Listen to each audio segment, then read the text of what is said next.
Bismillahirrahmanirrahim. Assalamualaikum warahmatullahi wabarakatuh. Hamidan lillah musalliyan wa musalliman ala rasulillah la nabiyya ba'da wa la hawla wa la quwwata illa billah amma ba'd.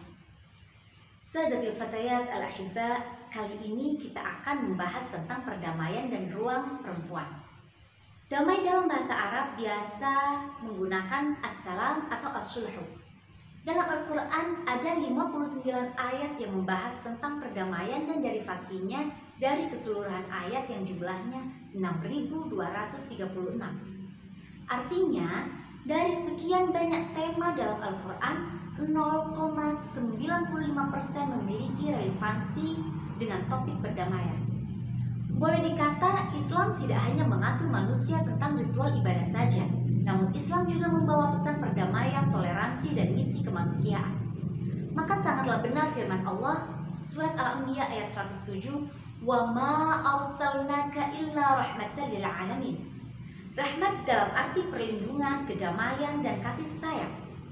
Islam hadir menebar kedamaian untuk seluruh umat baik muslim maupun non-muslim, bahkan seluruh makhluk dan semesta. Islam mengatur dengan seimbang hablum minallah wa hablum minan nas yang berkontribusi dalam pencegahan konflik dan permusuhan. Lalu bagaimana kedudukan kita sebagai kaum perempuan dalam membawa perdamaian dunia? Sahabat yang dirahmati Allah, dahulu di zaman jahiliyah perempuan hanya dijadikan objek dan ditindas. Tidak sedikit bayi perempuan yang lahir dikubur hidup-hidup karena dianggap pembawa sial dan aib dalam kehidupan kala itu. Lalu Islam datang mengangkat tinggi-tinggi derajat perempuan, dihormati dan sangat dimuliakan. Bahkan di zaman Nabi, perempuanlah yang pertama kali percaya dan mendukung penuh dakwah Nabi. Tak lain beliau zaujatun Nabi Ummuna Sayyidah Khadijatul Kubra binti Khuwailid. Seluruh harta, tenaga dan jiwa raganya didedikasikan untuk perjuangan dakwah Nabi Muhammad. Bicara tentang kebebasan perempuan, sejak zaman Nabi pun perempuan bebas berpendapat dan berekspresi, namun tentu tetap pada koridornya.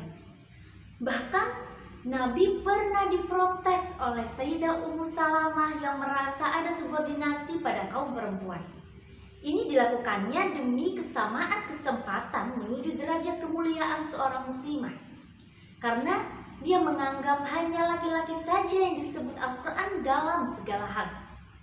Maka Allah menurunkan ayat 32 surat An-Nisa sebagai bantahan. Allah menunjukkan bahwa laki-laki dan perempuan memiliki peluang yang sama untuk menjadi makhluk mulia. وَلَا تَتَمَنَّوْا مَا فَضَّلَ اللَّهُ بِهِ بَعْضَكُمْ عَلَى بَعْضٍ لِلرِّجَالِ نَصِيبٌ مِّمَّا اكْتَسَبُوا وَلِلنِّسَاءِ نَصِيبٌ مِّمَّا اكْتَسَبْنَ وَاسْأَلُوا اللَّهَ مِنْ فَضْلِهِ إِنَّ اللَّهَ كَانَ بِكُلِّ شَيْءٍ عَلِيمًا. Intinya, bahwa hasil kerja seseorang tidak ditentukan oleh jenis kelamin. Bahkan lebih tegas lagi Allah berfirman, Innal muslimina wal muslimati wal mu'minina wal mu'minati wal qanitina wal qanitati was shadiqina was shadiqati was sabirina was sabirati wal khashi'ina wal khashi'ati wal mutasaddiqina wal mutasaddiqati was sha'imina was sha'imati wal hafidhina furujahum wal hafidhati wal dhakirina Allah katsira wal dhakirati a'addallahu lahum maghfiratan wa ajran 'azima. Sahabat, sangat jelas tidak ada pembeda antara perempuan dan laki-laki. Islam sama sekali tidak mengikis eksistensi perempuan sebagai individu. Perempuan berhak untuk menuntut ilmu, berpendapat, bekerja, mengembangkan harta, memimpin usaha, dan peran perempuan sangat-sangat tidak terbatas. Pun demikian peran perempuan dalam misi perdamaian. Maka jangan heran dengan aktivis Betty Friedan yang memimpin gerakan perempuan di Amerika Serikat atau Gaung Revolusi Prancis yang meneriakkan Liberté, Égalité et Fraternité dalam memperjuangkan kebebasan. Memang banyak wanita, banyak perempuan di berbagai belahan dunia menjadi tokoh kunci dalam kebijakan strategis. Bahkan secara resmi, PBB menjadikan perempuan sebagai bagian penting dalam Agent of Peace. Terinspirasi dari United Nations Operation in Burundi yang sukses membawa perdamaian. Dan kita Fatayat mengenal Sayyidah Aisyah. Di samping istri baginda Nabi, beliau sang cendekia, perawi besar hadis, bahkan juga politisi dan negarawan sang juru damai. Sudah saatnya kita meneladani beliau dalam menebar kedamaian sejauh yang kita mampu, walaupun hanya sekelumit tataran rumah tangga. Dari tentang bagaimana cara kita berinteraksi dengan suami, famili, tetangga, dan lingkungan dengan baik dan bijaksana sehingga menjadi tauladan bagi anak-anak kita.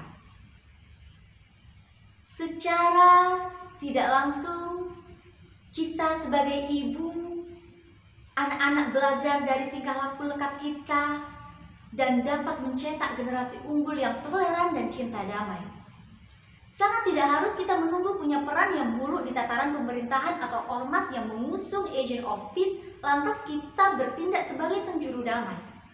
Sahabat, mari kita berdoa untuk kedamaian semua, mendoakan saudara kita di Palestina yang sedang konflik melawan Israel agar diberi kekuatan dan kesabaran.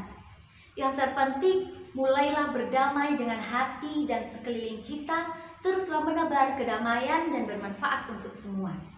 Akhirnya, kami mengucapkan selamat hari ulang tahun untuk Fatayat NU dimanapun berada. Semoga makin sukses dan jaya selalu. Wal afu minkum. Wassalamualaikum warahmatullahi wabarakatuh.